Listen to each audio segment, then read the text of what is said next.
Hey guys, this is Tamisha with Toolbox Divas, and today I'm going to show you how to install a dimmable light switch.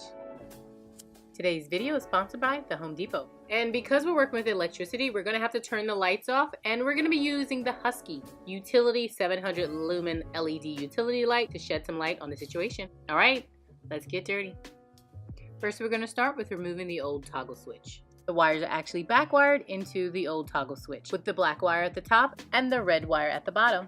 Insert a screwdriver and pull out each wire. Tag the two wires that were just disconnected because they will go back on the new switch in the same manner. Black wire at the top and red wire at the bottom. To identify the wire, we are using different color wire caps.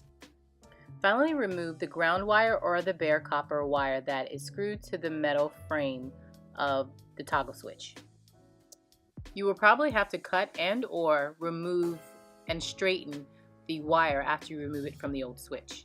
Now it's time to install the new dimmer switch. First, we're going to start by attaching the ground wires. The ground wire on the new switch is the green wire hanging from the bottom. This is also referred to as a pigtail. I didn't have a green connector cap, I only had an orange one, but you want to twist the wire tight for a good connection. Now it's time to insert the wires into the new switch, starting with the red wire. Insert it into the hole next to the bottom screw terminal.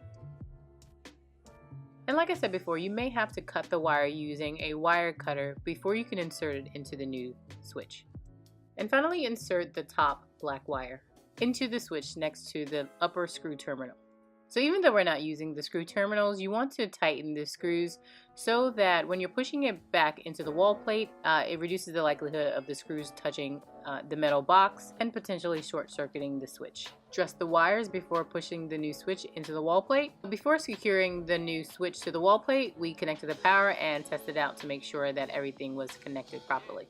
Then secured the switch to the wall plate.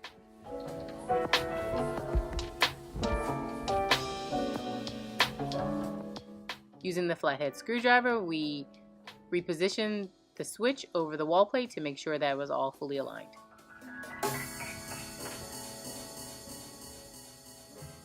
Align and screw in place the wall plate holder.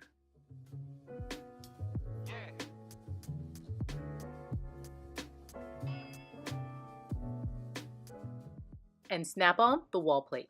Now this is where I would normally say to turn the power back on, but we had already turned the power on to test out the wires to make sure that we had everything installed properly.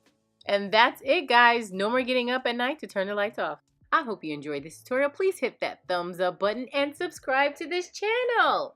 And don't be shy. Follow us on social media at Toolbox Divas on Facebook and Instagram. Alright guys, till next time.